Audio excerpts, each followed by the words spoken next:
So, you want to write a book.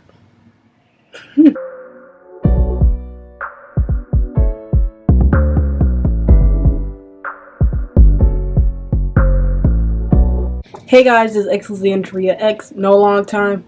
What? Long time no see on the good old Canon SX740 HS Power Shot.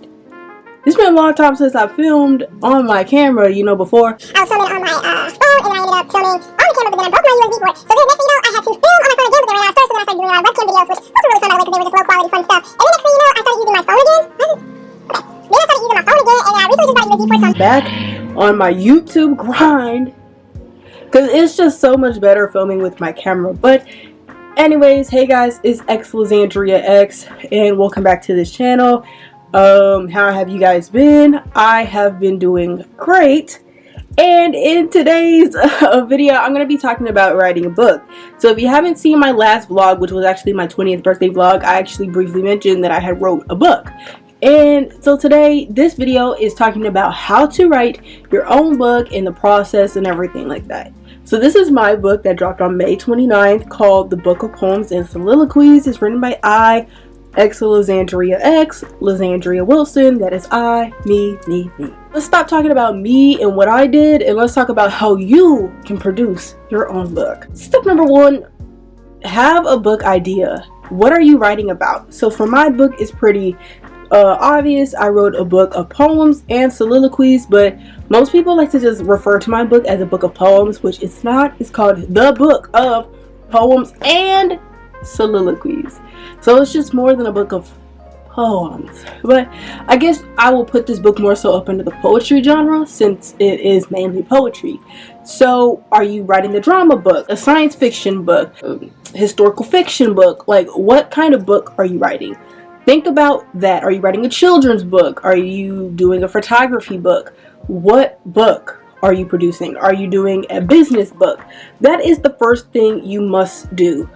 What kind of book are you writing, and what kind of genre is it going to be under? My book is a Christian book, so of course I'll have mine under the Christian book, but that's something you need to know. Is your book science fiction? Is your book fantasy fiction? Is your book romance fiction? Is your book nonfiction? Is everything based on real and true events? This is stuff that you need to know before writing your book. Next is definitely having the schematics. What I mean by schematics, what platform will you be writing this book on? I wrote my stuff on Google Docs, and then I had to transfer it over to Microsoft Word, but you can definitely go straight into Microsoft Word, despite with everything that has been happening in the last couple of weeks, or what happened, because I'm actually recording this video on July 20th, I think. Today's the 20th, and yesterday, July 19th, was when the whole Microsoft crash went down. So I don't know if Microsoft is a good choice anymore, but in order to write a book, you have to, it's really hard to get it to just do it on Google Docs, or if you know any other websites or any other writing services that you can use outside of Google Docs or Microsoft Word, definitely leave that down in the comments below so I can figure that out. But I use I did use Microsoft Word. I wrote it all in Google Docs and transferred everything over to Microsoft Word so it can be ready for publishing and everything like that. And honestly, with writing the book wasn't the hard part. It was trying to get it produced and available to the world. That was the hard part. So things that you must know when it comes to writing a book is that you have to have a copyright, and you need to have an ISBN number. A copyright page is definitely, I'm pretty sure we know what copyright is at this point, but copyright is basically copywriting any kind of work or patent or trademark or whatever, but I'm not trademarking any of my work. But copyright is ensuring that your work is safe, so if anybody tries to steal your work, you could sue them. I'm not a lawyer, but I feel like that is definitely the basis of what copyright is.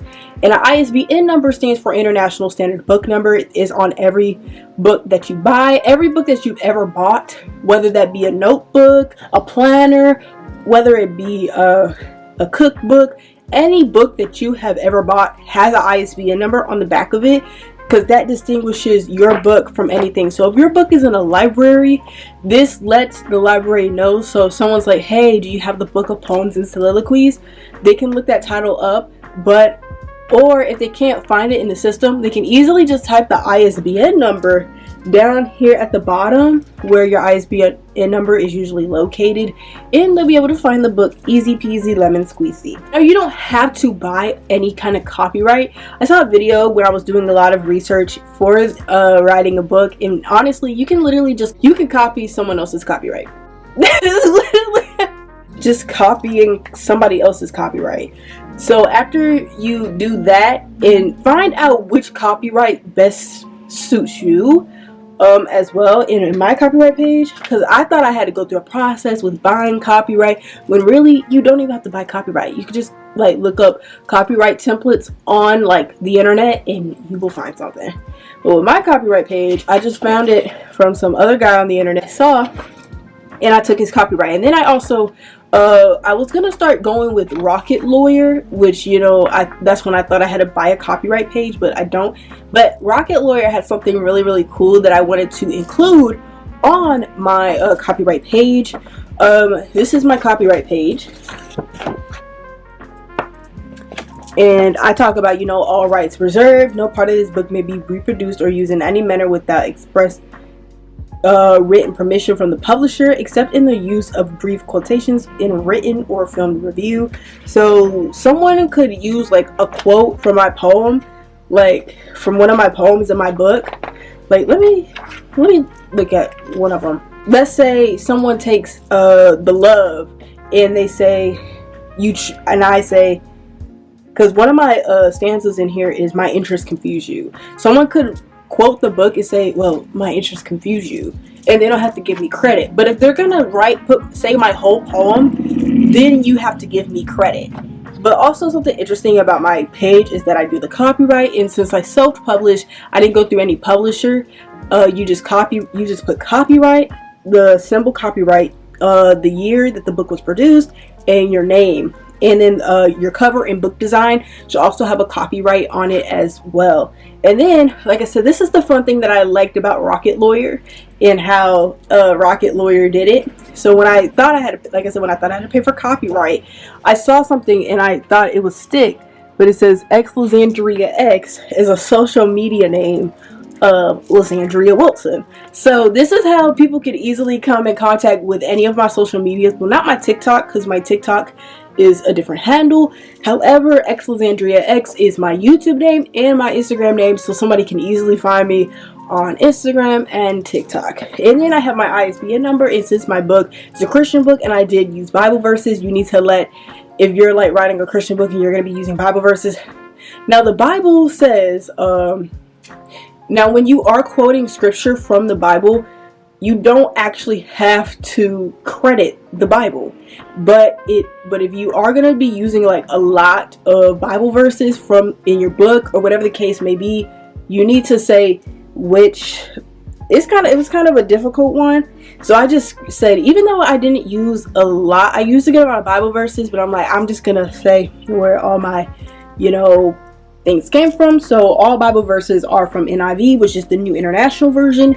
You always start out with saying all rights reserved, and then you end with all rights reserved, because this book, you own this book. This is the rights to your book. You should know your rights when it comes to your book. But the one thing you have to buy for your book is an ISBN number. That is something that you can't avoid. You have to purchase an ISBN number. With ISBN number, I actually use Boker because, like I said, I was doing my research, and Boker is the best one. Or is it Boworker? I don't know how to pronounce it, but I'm just gonna call it Boker. And with Boker, one ISBN number costs $125. But you can get them in packs, but of course they're going to be more expensive. You can buy one, you can buy 10. I think you can buy 50, then 100, then 200, then like 1,000. I'm not too sure. It's been a minute since I looked into purchasing ISBN, so you guys will have to go to Boker yourself. I can actually leave the website to Boker down below, and you guys can actually register if you are looking to purchase an ISBN number. Well, you have, like I said, if you're writing a book, you have to buy an ISBN number. That is inevitable. You have to buy it. After that is now the process of what sites or what places are you going to be selling your book. Now with self-publishing, a lot of self-publishers, you use Amazon KDP. Amazon KDP, it's Kindle Direct Publishing, and you can simply just get a book directly made through Amazon. Like the Amazon factory will literally make your books. Like this book was made in the Amazon factory. You just have to go through a process of course, putting tax information and, you know, like name and email and everything like that. And then once that happens with the process of the book, that's when you need to have your Microsoft Word document ready to go, so it Amazon can preview it, and if you have any typos or anything like that, they'll try to correct you. I didn't have any typos in my book. What they thought it was a typo was my name, and my name obviously isn't a typo, so I just ignored it. So everything was pretty good in the book, and they'll check your stuff and everything like that. Then they'll let you know how much you want to sell the book for on Amazon. You can do ebook and as well. Now that's just a separate part of Amazon, and I know that I'm doing like a very basic, very basic, not going in depth in this video, but I kind of just feel like it's like a FaceTime conversation, like kind of one-on-one and how it is. But if you want your books distributed to like other bookstores, then you have to go on Draft2 Digital, and Draft2 Digital is where you can get all your ebooks out. I have 4 ebooks out on Kobo, Barnes & Nobles, Everand, and Apple Books. So you use a lot of the times, a lot of self-publishing authors will use Draft2 Digital for the ebooks, and they can get sent to those companies. Like literally my book is on Barnes & Nobles right now for the ebook. Isn't that so cool? Like anybody can go on Barnes & Noble's website and purchase the ebook.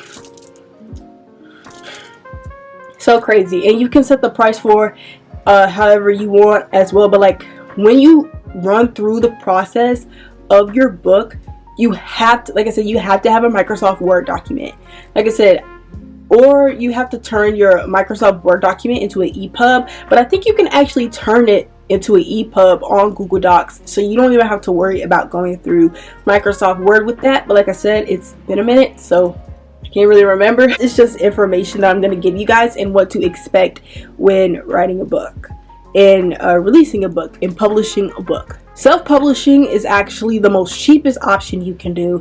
I remember releasing the book and I told some of my church family about it, since, you know, it's a book about the Lord and stuff. And people were asking me like, oh, well, who was your publisher? And I was like, myself. And they're like, that's crazy. Are you kidding? I'm like, no, I'm not kidding. I like did it myself. It's not that expensive. It's like literally inexpensive. The only thing you really have to purchase is your ISBN number. And if you want to purchase a copyright or purchase a copyright page or whatever the case may be, you can do that too. But like I said, you really don't have to. Just study different books that have copyright pages in them and copy the copyright. But like I said, buying ISBN number is inevitable. Bethany at the Zeta, ask me if I'm pronouncing it wrong, but Bethany, she really did help like with the process of uploading things to Draft2 Digital and KDP. I definitely watched her videos on repeat just so I would know what I am doing when releasing a book, especially if it's your first book.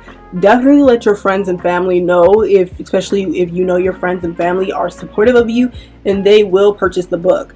And you have to go beyond the measures to promote your book.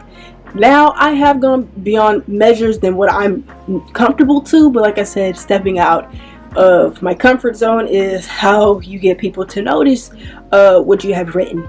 Because my family knows about it, and my family has told their friends about, like, oh yeah, my niece wrote a book, blah blah blah, all that stuff, right? And it depends. Sometimes your friends will support you, and sometimes they will buy the book, and sometimes they'll literally just support you and tell everybody else to purchase the book. The people that you went to like high school with or anything like that, and they follow you on Instagram, 9 times out of 10, those people are not buying your book. They're not. They see that you have a book released, but they're not purchasing it. They'll swipe up on your story and say congratulations, but they're not purchasing it.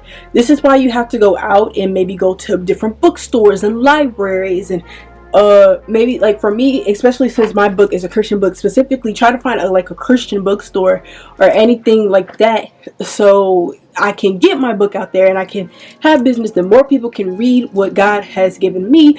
Or, you know, if you wrote something else, that isn't like my book, so people can know who you are, people will know that you're a good writer, you're a good author, and everything in between. Because yeah, posting it on Instagram and showing the people that you went to high school with, or that one person that you had a class with in sophomore year, that person is not buying your book. They're not. They just won't, because they see you and they're like, wait a minute, wait, am I trauma dumping? Probably not, I don't know. But anyways, I thank you guys so much for watching this video. Please actually go purchase my book, because please get the physical copy. I actually will leave my link tree down below so you can follow my other social medias, and you can actually get the direct link to the paperback, which is what I have in my hand in front of you. There's only 50 poems in here. It's not that long of a book. It's fairly priced.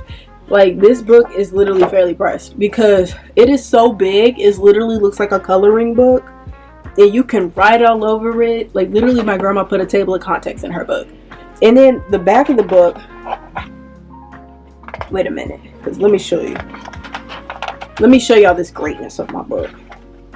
You can take notes about the poems that I wrote, because right at the definition page, it's just a blank page that you can literally take notes on. Literally. Like, it don't get no better than this. Leave a link to my link tree down below, and the first link in my link tree is actually the paperback of this book. I think the paperback is just a better experience to read opposed to the ebook, because I don't mind you guys reading the ebook. However, I feel like the ebook just doesn't give as much emphasis as the book itself does. But if you want to actually go sample the book to see if you actually want it, you can actually go on Apple Books if you have that on your phone or computer, and just read the sample of my book. But anyways, thank you guys so much for watching this video. Like, comment, share, and subscribe, especially subscribe, and I hope that you have a good day. Bye.